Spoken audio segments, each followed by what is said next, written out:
Mawu amene timayankhula mobwerezabwereza mu pulogalamu iyi ndi mawu amene akhalapo kwa nthawi yayitali pofotokozera phata la chuma cha dziko lino. Mawuwa ndi oti chuma cha Malawi chimadalira ulimi. Ulimi umabweretsa pafupifupi 40 kwacha pa 100 kwacha iliyonse ya chuma cha dziko lino pa chaka, zimene ndi zochuluka poyerekeza ndi ntchito zina za chuma zimene dziko lino limachita.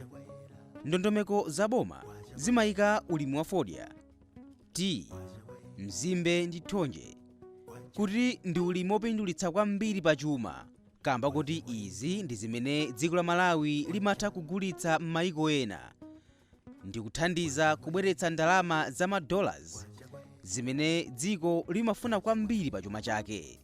Komatu pambali pa ulimi wa mbewu palinso ulimi wina umene ngati dziko titayikapo chidwi, dziko lino likhozanso kumapindula monga momwe akuchitira mayiko ena. Uwu ndi ulimi wa ng'ombe za nyama.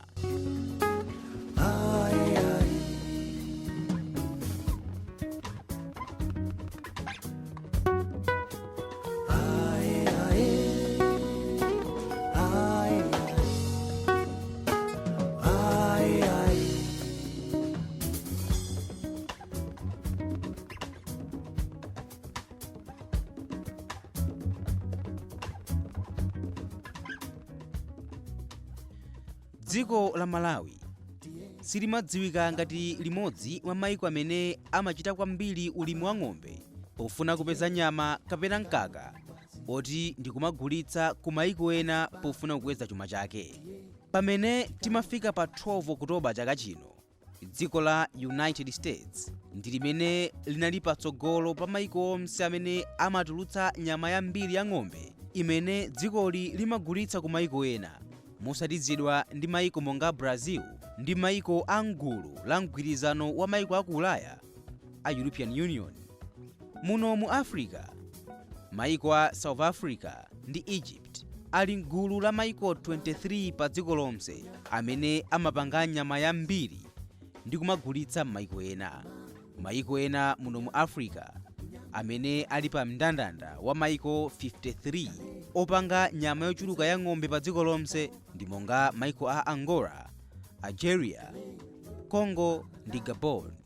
Chinsinsi cha mayikowa ndi chakuti ng'ombe zimene akuweta pa ulimi wawo wa malonda ndi zosiyana ndi ng'ombe zakuno ku Malawi zodziwika kuti Malawian Zebu, kamba kuti ng'ombe zakuno zimakhala zazing'ono ndipo ng'ombe yakuno ku Malawi ikakula kwambiri imatha kungolemera makilogalamu 200 okha, pamene ng'ombe zakunjako imodzi imatha kulemera makilogalamu 1000, imene ndi nyama yambiri. Koma tsopano pali kuthekera kuti ng'ombe zopereka nyama yochuluka chotere zikhozanso kumalimidwa kuno ku Malawi, ndipo dziko lino likhonza kukhala limodzi mwa mayiko amene angamagulitsenso nyama mayiko ena. Kuchileka ku Blantyre kuli famu yotchedwa Pananyama imene eni yake ndi bambo Peter Tseringas.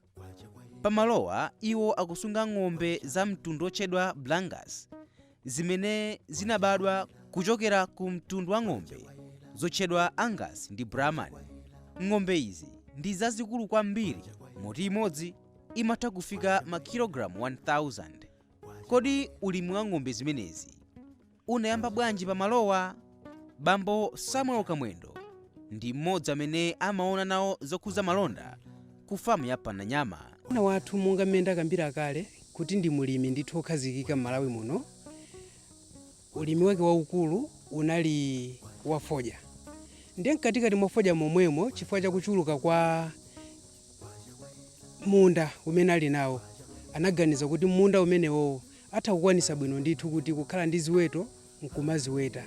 Ndamaziweta ngati hobe mmene ndakambira muja kuti basi zinthu zoti zimangomusangalatsa. Ndiye mkatikati mwakemo chinamukomera iyeyo kuti abwerese brand ina ya nyuwani ku Malawi kuno. Brand imene iyo tikuyitchula kuti Brangas.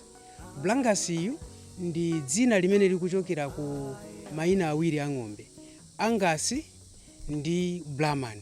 Ndiye ku Brahman iku tinangochosa ku Blayo ku angasiku tinangochosako ngasi kupanga blangas. ng'ombe zimene zimawetedwa kuno ku Malawi pofuna kuti zizitipatsa nyama imodzi imakhoza kulemera makilogalamu 240 ikakulitsitsa kwenikweni, zimene zikusiyana kwambiri ndi ng'ombe za mtundu wa brangas zimene zimafika makilogalamu 240 m'masiku ake 200 chabe oyambirira. Izi zikuonetseratu kuti ng'ombe zimene alimi ambiri amalima kuno ku Malawi ndi zotsika mtengo poyerekeza ndi ng'ombe za brangas zimene zimapereka nyama yochuluka. Tili mkatikati mwa Pananyama Farm kuno kuchileka ku Blantyre. Pamalo ano pali ng'ombe mukapita mukonya ndi zina mwa ng'ombe zimene akuzisunga pamalo ano. Chachikulu akugulitsa umuna semen wa ng'ombe zimenezi pofuna kupanga improve breed yathu ya kuno Malawi ya lokolo pofuna kuti zizikhala ndi nyama yayikulu imene mukuzionera chimenechi. Imene nambala yake ndi 144. Zambiri kuti chilima kechiza ngati mchachikulu bwanji atuzenda ino yake amene tikumana pa famu bana muna mutayandikirako ichi mukuti 144 imene bwana ndi 144 tasonthapo tabuni chiforo kuzeni zambiri yayikulu bwanji koma makeji zoni mbali chilipa ndi chachikulu bwanji. ng'ombe imene itu poyamba tifotokoze kuti ili ndi zaka 6. Oyo 6 years. 6 years. Inabadwa chaka cha 2013 kuzafikira chaka chino cha 2019 ndikuti ili ndi 6 years. Imene mukuyionera ng'ombe imene iyo imalemera pafupi 800 kilograms. 800 kilograms. Nditu tione kuti 800 kilograms chifukwa chona kuti kunja kukwauma. Koma kukangoti mvula yagwa kwabwera mmera wabwino imene imatha kufika mpaka na 1000 kilograms. Ijojo nditu ndio bwana musakaike nditu zisana bwanji ndi za lokolo za lokolo zinafika 1000 kilograms zovuta. iya inzosatheka za lokolo kuti yalemera kwambiri ng'ombe malire mwina ndi 200 kilograms. Ndekuti ng'ombe imodzi mu ng'ombe iyo imalowa ka 5 mutha kuona kuti muli phindu nditu. Chali meja kupita pansi kamene chilili mchogulitsidwa mwana icho kukoza kugulitsidwa pa ndalama zingati. Ng'ombe imene iyo mmene ililimu timayigulitsa pa mtengo wa 3 million. Iyi munthu kugula musakayikira chifukwa madziwa kuti mbewu imene ikatuluke mmene momo izaposa pa 3 million imene ndi nyama yayikulu nditu ya bwana mungoona lokhosero khalo ndi nyama yayikulu nditu. ndi mmene mwana kuchosano kwa mbewu kuti pide mna za lokolo mwati simasama. Kwenikweni sikuti timachita kuchosa mbewu imene mumo bwana wathu amachita kupanga import mbewu imeneyi kuchokera ku mayiko ngati Brazil, Paraguay, South Africa, Canada kuti mbewu imene izafike kunoko. Ndiye ife timangokhala ndi straw imene timayisunga mu plastic yathu imene mumakhala liquid nitrogen amene amateteza kuti mbewu ija ikhale moyo. Ndeti kamba kuti ngati tifuna kuti muna ndikuwonjezerako meat production yathu kati yotatuka nyama kuno ku Malawi ili ng'ombe tata lokolo ti tipange improve ngati pali nyama apa kuti 800 kilograms kugula semen kuchokera ng'ombe ngati imene ndikuphatikiza nzathuzi ndi kumwe kanyama kathu kabuka mphamvu kusogola kumbira kuti ndizokhazo zikulu zokhazoka mitengo yake ndi yabwino akuti ngati imene 800 kilograms wakale pano kuti miliyoni kwacha pathumba. ng'ombe monga nyama iliyonse imene ikuwetedwa imafunika chisamaliro monga kuzipititsa ku ubusa, kukadya msipu, kuzipasa madzi komanso kuzipasa zakudya zina zapadera. Pa famu ya Pananyama ntchito yodyetsa ndi kusamalira ng'ombezi amayigwira ndi bambo Bernardo Gua komanso amzawo ena ndipo akufotokozerapo zina zimene amachita posamalira ng'ombezi. Kumbukiraninso kuti awa ndi anthu amene apeza ntchito pa famuyi popeza timayankhula kuti ntchito za ulimi zimapezetsanso anthu mwayi wa ntchito. Matere tikafika malo ano timazitenga kupita nazo kutchire. Tikapita nazo kutchire zikakadya ikamati 12 koloko timabwera nazo pano kuzipumitsa. Zikapuma after 2 o'clock tizipatse feed ndi maudzu. Iyo muli manyowa ankhuku. China ndi maudzu omwewa ya nde pali china timachapa umo kutsukamo bwinobwino momera chani momwera moti sidzimweramo m'mathafula. Asi ntchito yovuta ya ndi ntchito yopepukanso bwino. Zakudya zake ndi zomwezo maudzu fidi ya momweramo timachapa bwinobwino kutsira madzi akilini ya ntchitoyi ikundipindulira ndi malingana mwakuti anu ake wanso enenso akundisamalira bwino chimene ndinganene chimamveka kwa ine. Pa famu iyi ng'ombe imene yabadwa kumene amayisiyanitsa ndi mayi yake pakatha masiku 200. Izi amachita kuti ng'ombe imene yabadwa kumeneyo isiye kuyamwa. Zikatere ng'ombezi amazisiyanisanso kamba kuti zazimuna zimakhala mbali ya zokha ndipo zazikazi zimakhalanso mbali ina. Koma nanga ndi ndondomeko yotere ng'ombezi zimachulukana bwanji poti zazikazi sizikumana ndi zazimuna? Matilda Mpate ndi katswiri amene amadziwa bwino za momwe ng'ombe zimachulukirana pa famuyi. Mwazina pa famu imeneyi amagwiritsa ntchito njira imene Chingerezi chake amayitchula kuti artificial insemination, imene imathandiza ng'ombe yayikazi imene kufuna kukumana ndi ng'ombe yayimuna kukhala ndi bere popanda ng'ombe ziwirizi kukumana. Bwanji zambiri timve kuchokera kwa Matilda Mpate amene ndi katswiri pa nkhani imeneyi. Insemination ndi njira imodzi imene timagwiritsa ntchito pokweretsa ng'ombe kuti itenge bere. Timadziwa tonse kuti ng'ombe yayikazi imeneyi kumane ndi ng'ombe yayimuna kuti itenge bere. Nde ife pano pa Pananyama tikumagwiritsa ntchito artificial insemination. Chimene chimachitika ndi chakuti ineyo ngati AI technician amene artificial insemination technician ndili ndi zipangizo zimene ndimagwiritsa ntchito kutenga umuna umene wa ng'ombe umene unachosedwa kale ndikupangidwa process ndikusunga mu straw imene timayisunga mu liquid nitrogen. Then ng'ombe ikabwera pa heat timatenga umuna uja ndikuyika mu ganiyo. Nde ine ndi ntchito yanga kuti ndimatenga umunawo ndikupanga deposit mu chibeketo cha ng'ombe and then ng'ombe imatenga bere. Insemination ili ndi ubwino ndikhozana kuti ndikuipa kwake. Okay, ubwino wa artificial insemination ndi wakuti ife ngati panopa monga mwaonera breed yathu ndi Brangus. Brangus ndi si mbewu yakuno, ndi mbewu yakunja ku Brazil kuti amachita kupanga import. Ndeno ubwino wake ndi wakuti semen amene amachoka ku ng'ombe za ma Brangus amene ali outside the country, it's easy kwa kutenga mbewu yawo kubweretsa kuno, unlike kutenga bull kuchokera kumene too much expensive kubweretsa kuno. Nde it's very easy kuti tikhoza kugwiritsa ntchito artificial semen amene ali mu straw amene amapangidwa kale extract kuchokera ku ng'ombe ndikukweretsa ng'ombe zathu. Ya nde ubwino yamba ndi umene. Ubwino wachiwiri ndokuti ng'ombe yayikazi ndi yayimuna sikumana kwambiri timapewa matenda. Pamakhala kuti ng'ombe zina zimakhala ndi matenda ku ziwalo zawo, pamene tikamagwiritsa ntchito artificial insemination ndi kuti matenda sakhalapo. Komanso ubwino wina ndi wokuti mbewu imeneyi imatha kuti mbewu imene tayisunga mu straw, ma straw amene timasunga mu liquid nitrogen timatha kugwiritsa ntchito nthawi yonse imene tikufuna, samaonongeka. Amakhala available always pamene ng'ombe yathu yabwera pa heat. Brangus breed imene tikusunga pano pa Pananyama ili ndi ubwino kwambiri imene ungabweretse ku mbewu yathu ya ng'ombe zachilokolo. Chifukwa chani? Breed yathu ya Brangus ili ndi ubwino wambiri. Ng'ombe zake za nyama, za thanzi, zimasunga nyama yambiri.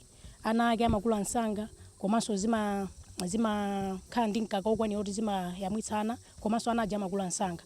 Komanso tikatenga breed yathu ifoti ndi nyama yambiri ndikukweretsa ng'ombe yathu ya lokolo imene imakhala ndithu ya nyama yochepa, mwana obada uja adzakhala at least ndi nyama yambiri. Ifa ndikunena zimene zifoti ife tikusunga beef breed, ng'ombe za nyama. Ya nde ng'ombe zake tikapanga inseminate ng'ombe ya lokolo ndi zathu zachizunguzi, mwana obadwayo at least amakhala improved. Ndi ubwino wa breed yathu tikakweretsa ng'ombe za lokolo.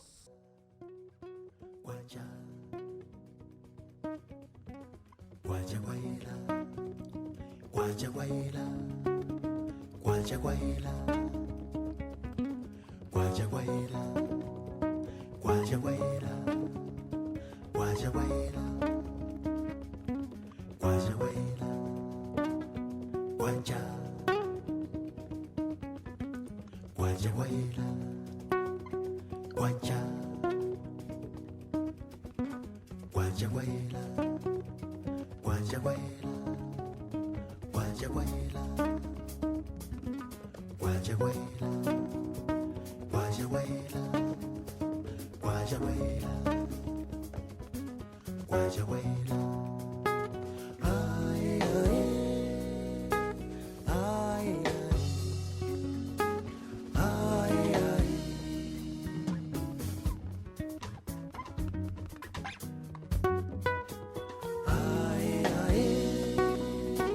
ay, ay, ay.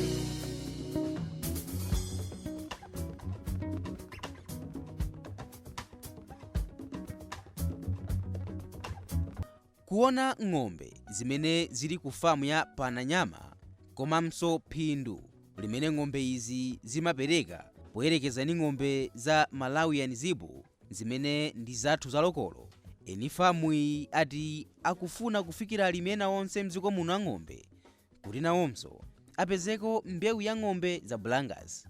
Ng'ombe izi ndi zimene zimalimidwa m'mayiko odziwika ndi ulimi wa ng'ombe za nyama monga Brazil, Canada, Paraguay, Argentina komanso mayiko ena, ndipo mwayi wake ndi oti ng'ombe izi zimalolamso kuno kwathu kamba kuti nyengo sizosiyana kwenikweni. Chinthu china ndi choti ng'ombe izi zimatheka kubereka ana awiri pakamodzi, zimene sizichitika ndi ng'ombe ya Malawian Zebu.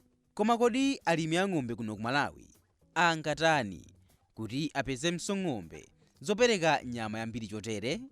Nawa Bambo Samuel Kamwendo. Cholinga chathu ndi choti tifikire Malawi yonse, ncholinga chonena kuti Malawi ipeze breed ya nyama imene ili yoyenerera ndithu kunena kuti azitha kupindula nayo. Breed yathuyi ndiyonena kuti pa 6 weeks yokha imatha 6 weeks tutanthauza kuchokera pa nthawi imene yabadwa, imatha kulemera ma kgs osachepera 200. Nde mutha kuona kuti kodi ng'ombe imene yangobadwa 2 weeks yokha ikulemera ma kgs okwana 200. Ndiye ndi cholinga chathu kuti tifikire pena paliponse kuti breed imene iyo tiwagawire anzathu. Ndiye panopa popeza kuti tangobadwa kumene tili mkatikati mosakasaka misika kuti tiziyagulisa anzathuwa breed imene iyo. Breed imeneyi timayigulisa kuzera m'mastraw. Mastraw amenewa ndi umuna umene umatengedwa ku ng'ombe imene ili Brangus ija kumakweresa ku ng'ombe zathu za lokolo zimene tili nazo mmudzimu, kuti kutha pa 6 weeks imeneyo zikhale ndithu kuti quality ya nyama yachulukisidwa kwambiri kuti mulimi azitha kupindula. Mwini wake wa famu ya Pananyama Peter Tseringas wati ngakhale kuti akuchita zomsezi mu ulimi wawo wa ng'ombe, iwo sikuti akukhutitsidwa kwenikweni, ndipo akufunitsitsa kuti apitilize kuchita bwino. Iwowa akuti ng'ombe za Brangus ndi zimene dziko lino likuyenera kumasunga pofuna kupititsa pasogolo ulimi wake wa ng'ombe za nyama. It's always an improvement. A farmer is never satisfied. I don't know if you've spoken to many farmers, but a farmer is never happy. We're always trying to improve what we've got to get better. And we are doing that through AI, importing semen from Brazil, Argentina, Paraguay, America, South Africa. Originally the stock was from South Africa. So we are using South American bulls now because I believe that South America climate and area suits us in Africa instead of America. You're getting more meat at a quicker age. So we are winning at 200 days here, our average about 240 kgs. 240 kgs is actually the Zebu of Malawi, and this is only 200 days. And it's meat production, it's a meat factory. Hardy, Brangus is a very hardy animal. It's got 5/8 Angus and 3/8 Brahman, and so the two of the best breeds in the world, I think, combined. And that's why. Kutengera mndandanda wa mayiko amene akuchita ulimi wa ng'ombe pofuna kupeza nyama yambiri yogulitsa m'mayiko ena, Malawi si dziko limene limadziwika ndi mayiko ena kuti lingagulitse nyama kunja. Koma Bambo Tseringas akuti dziko la Malawi lilibe vuto lililonse lodandaulitsa pa ulimi wake wa ng'ombe za nyama, kungoti ngati dziko tilibe chidwi cholimbikitsa ulimiwu kuti nafenso titha kumapeza ndalama zochuluka zotukulira chuma cha dziko lino kudzera mu malonda a nyama monga momwe timachitira ndi ulimi wina monga wa fodya. I think the way to do it is what we have, a little program here, where we are helping the little local farmer purchase an animal, a bull, a stud bull, where he can use on his zebu or whatever he's got to improve the herd. And we are giving him terms to pay. We keep the bull as a guarantee. Once he's paid for it, he takes the bull home, and definitely he will improve a lot. And that's the way I think to go, because we are capable of producing our own meat in Malawi. We just haven't pushed it. In the last couple of years, I think it's climate change. We've had irregular rains, either too much, which was last year. Previous years there was not enough rain. But farmers never happy. So let's see what happens this year. Ulimi wa ng'ombe za nyama ndi chuma. Kungoti kuno kwathu tangozolowera ng'ombe zing'ono-zing'onozi zimene zimagulitsidwa pa mtengo otsika kamba ka nyama yake msiyochepa. Tangoganizani ng'ombe imodzi imene ikulemera makilogalamu 800 atafuna kuyigulitsa yamoyo, mtengo wake ndi pafupifupi 3 miliyoni kwacha. Kodi ndalama ngati phindu mu ulimi zipotse apa? Kauniuni wa mchaka cha 2014 wa phindu la chuma chopezeka mu ulimi wa ng'ombe za nyama pa dziko lonse adaonetsa kuti nyama ya ng'ombe imene dziko la United States lidagulitsa inabweretsa mdzikolo ndalama pafupifupi $165 billion, zimene ndikuphatikizapo kupezetsa anthu ena mwayi wa ntchito. Kodi ngati dziko boma litamalimbikitsa alimi kupeza mbewu ya ng'ombe zopereka nyama yambiri chotere, tingafike potani pa malonda a nyama ngati dziko? Kodi ndi ndalama zingati zimene boma lingamapeze kudzera mu ulimi umenewu? Nanga pamene malonda a fodya akukhumudwitsa alimi pa msika, sindiye kuti ng'ombe za nyama zonenepa chotere zikhoza kukhala mulowa m'malo? Zina za Malawi tisamangoziyang'ana. Ngati kuthekera kulipo, tiye tiyambepo. Uwu ndi ulimi umene timati chuma cha dziko lathu chimadalira.